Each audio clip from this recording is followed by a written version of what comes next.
Oi, pessoal. Então, hoje eu estou gravando o que foi o finalzinho da nossa segunda aula, né? Para quem perdeu a aula ao vivo. Então, no começo dela, a gente trabalhou um pouco com o conceito de limite de um modo intuitivo, né? Fizemos umas contas e tal. E no finalzinho, eu formalizei o conceito de limite. Então, isso que eu vou fazer hoje, tá? Formalizar o conceito de limite para quem perdeu. Então, seguinte, lembra que significava, né, o limite quando x tende a p de f de x ser L?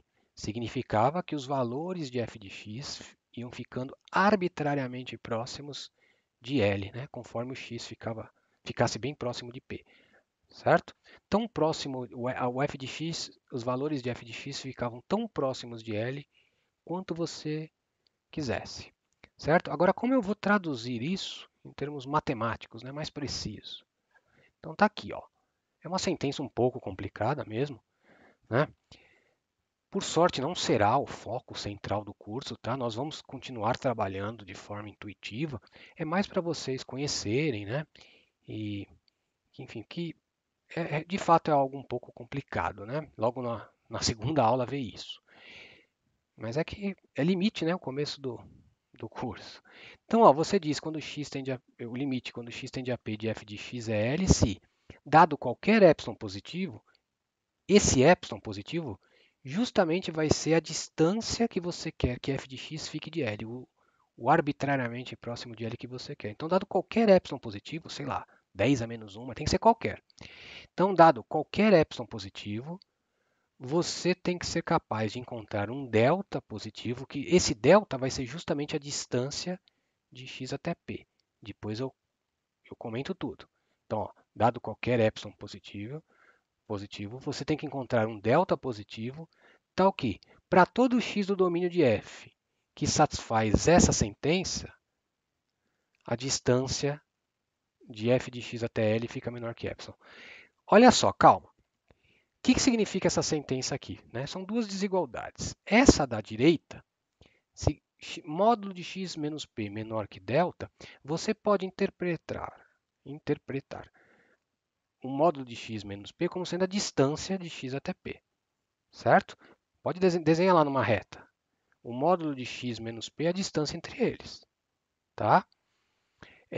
Então, para qualquer x do domínio que está a uma distância de p menor que delta, e o que significa essa outra desigualdade aqui, a da esquerda?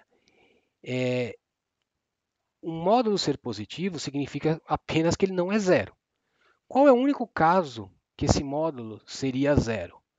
Quando x for igual a p, né? Quando x for igual a p, é o único jeito desse módulo zerar. Então, essa condição está dizendo que o x não é p. Então, para qualquer x a uma distância delta de p, mas que não seja o próprio p, lembra na noção intuitiva que eu sempre falava, não importa o que acontece em p, importa o que acontece próximo. Então, é isso que faz, ó, essa desigualdade. Então, todo x que está a uma distância de p menor que delta, exceto pelo próprio p, você tem que o valor de f de x correspondente, né, a esse x está a uma distância de L menor que o epsilon que você pegou lá no comecinho. É bem complicado mesmo, eu reconheço. Então, é assim, você estipula uma distância que você quer que o f de x esteja de L. Beleza, você tem que encontrar uma distância, um delta, que todo mundo próximo delta de P, o f de x vai estar próximo de L, essa distância que você estipulou. Tá?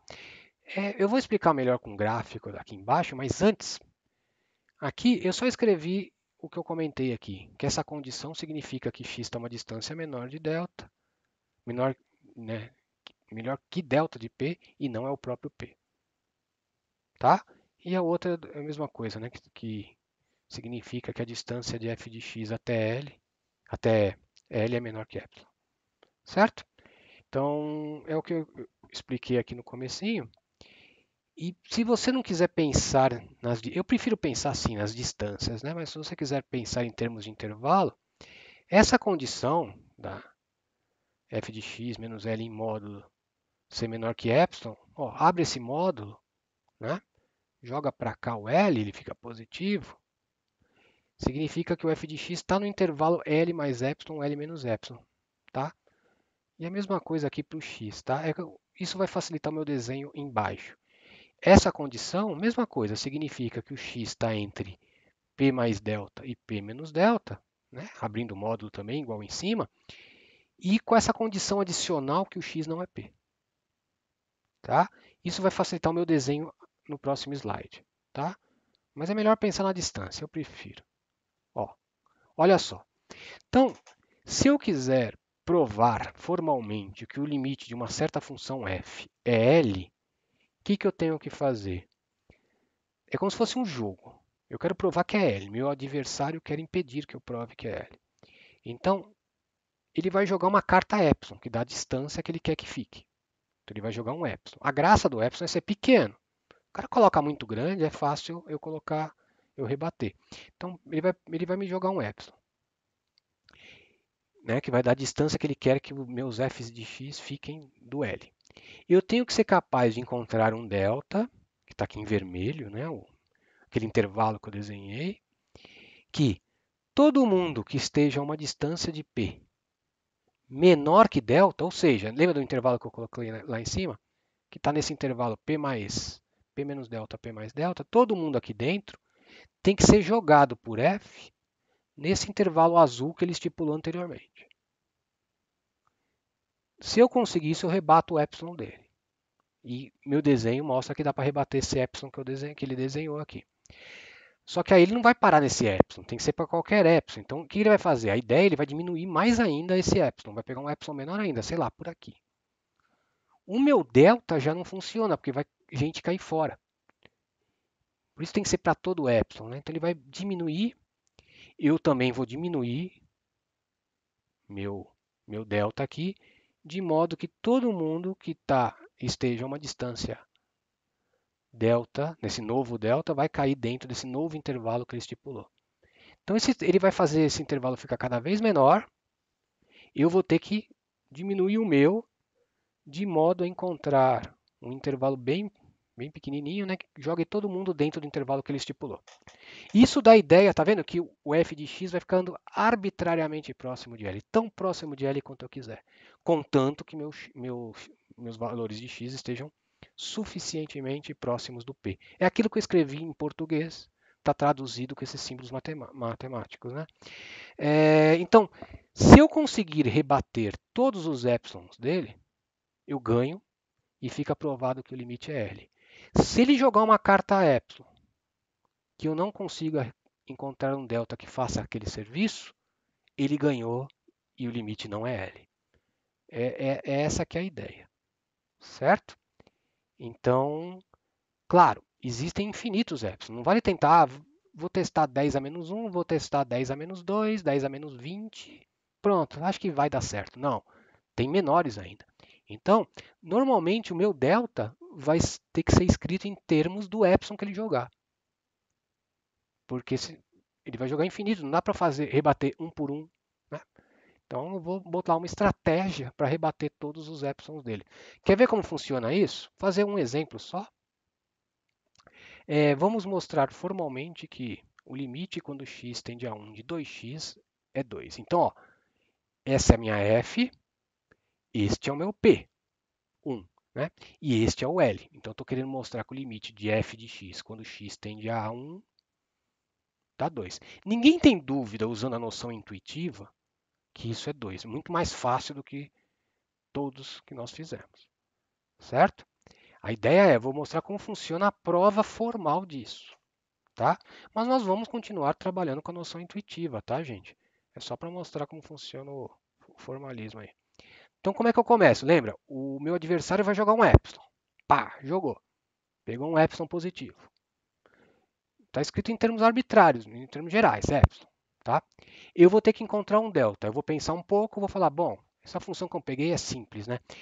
Se é uma função complicada, claro, até não precisa nem complicar muito a função. Você encontrar o delta, que você tem que rebater esse epsilon, em geral muito difícil. Por isso que eu peguei uma função simples.